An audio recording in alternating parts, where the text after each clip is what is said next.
বৈষম্য বিরোধী ছাত্র আন্দোলনের সময় ছাত্র জনতার উপর টাকার বিনিময়ে গুলি করা কুখ্যাত ডাকাত মনসুরকে আটক করেছে পুলিশ। সিএমপির খুলশী থানার এসআই নুরুল ইসলাম দীপু, সঙ্গীয় এএসআই মানিক মিয়া, ফোর্স সহ বরগুনা জেলা পুলিশের সহযোগিতা ও তথ্য প্রযুক্তির সহায়তায় জেলার সদর থানাধীন কাঠমুনিয়া থেকে তাকে আটক করে। গ্রেফতারের পর মনসুরকে জিজ্ঞাসাবাদ করলে তার থেকে প্রাপ্ত তথ্য অনুযায়ী অভিযান চালিয়ে পলিথিন দ্বারা মোড়ানো একটি দেশীয় এলজি ও 2 রাউন্ড কার্তুজ উদ্ধার করা হয়। এই সংক্রান্তে খুলশী থানায় অস্ত্র আইনে মামলা রুজু করা হয়। 2018 সালে পাহাড়তলী বাজারের রানা এন্টারপ্রাইজ নামক একটি ডিমের আড়তের ব্যবস্থাপক মাসুদ রানাকে খুন করেন মনসুর। এরপর পুলিশের হাতে আটক হলেও জামিনে মুক্তি পেয়ে আবারও অপরাধ জগতে ফিরে যান তিনি। সর্বশেষ বৈষম্য বিরোধী ছাত্র আন্দোলনের সময় তাকে ছাত্র জনতার উপর গুলি করার জন্য টাকার বিনিময়ে ভাড়া করা হয় বলে জানিয়েছে পুলিশ। এছাড়া সর্বশেষ গত 23 আগস্ট রাত 3টার সময় পাহাড়তলী বাজারের ব্যবসায়ী মোহাম্মদ হেলালের ডিমের আড়ত থেকে 80,000 টাকা লুট করে। সিসিটিভি ফুটেজে ধরা পড়ে সেই দৃশ্য। সেখানে ফেনীতে বন্যা দুর্গতদের জন্য খাবার প্রস্তুত করা হচ্ছিল।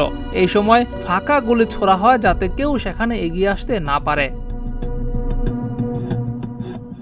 এই ঘটনার পর গত 4 নভেম্বর খুলশী থানাধীন প্রীতিলতা রেলওয়ে হাসপাতাল কলোনির মনার অটোরিকশা গ্যারেজে ত্রাস সৃষ্টি করে মোহাম্মদ ইলিয়াস নামের এক ব্যক্তিকে গুলিবিদ্ধ করে। খুলশী থানাধীন 2 নং গেট বেবি সুপারমার্কেট সংলগ্ন আনোয়ার গার্মেন্টসের সামনে গত 21 অক্টোবর সংঘটিত স্বর্ণ ছিনতাইয়ের ঘটনায়ও সে জড়িত। পৃথক এসব ঘটনার পর মাঠে নামে পুলিশ। সর্বশেষ বরগুনা থেকে রাতভর অভিযান চালিয়ে তাকে গ্রেফতার করা হয়। মঙ্গলবার দুপুরে নগরীর দামপাড়া পুলিশ লাইন্সে এসব তথ্য জানান পুলিশের একজন ঊর্ধ্বতন কর্মকর্তা। আমাদের একটি বিশেষ আভিযানিক দল কুখ্যাত ডাকাত মনসুর আহমদকে গত 10 তারিখ দিবাগত রাতে 3:30টার দিকে বরগুনা সদর থানাধীন কাঠবুনিয়া এলাকা থেকে এই ডাকাত মনসুরকে গ্রেপ্তার করতে সক্ষম হয়েছে এবং তাকে গ্রেপ্তারের পর আমাদের ব্যাপক জিজ্ঞাসাবাদে তার নিকট রক্ষিত একটি অবৈধ আগ্নেয়াস্ত্র দেশীয় এলজি সেটা আমরা গতকালকে রাতে উদ্ধার করতে সক্ষম হয়েছি। আমাদের খুলশী থানাধীন রেলওয়ে ক্যান্টিনের গেটস্থ কালভার্টের পাশে একটি নালার মধ্যে মাটির নিচে লুকায়িত অবস্থায় এই অস্ত্রটি উদ্ধার করা হয়েছে। মনসুর ডাকাতের যেন অপকর্মের শেষ নেই। খুন, মাদক, ডাকাতি, ছিনতাই থেকে শুরু করে সব ধরনের অপকর্মই যেন তার যোগাযোগ। তার বিরুদ্ধে হত্যা, অস্ত্র ও চাঁদাবাজির 16টি মামলা রয়েছে।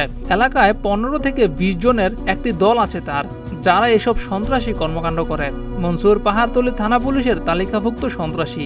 এছাড়া পাহাড়তলীর সরাইপাড়া ওয়ার্ডের সাবেক কাউন্সিলর আওয়ামী লীগ নেতা সাবের আহমদের অনুসারী হিসেবেও পরিচিত মনসুর। তার আটক হওয়ার খবরে জনমনে নেমে এসেছে স্বস্তি। জিয়াউর রহমান, প্রতিদিনের বাংলাদেশ।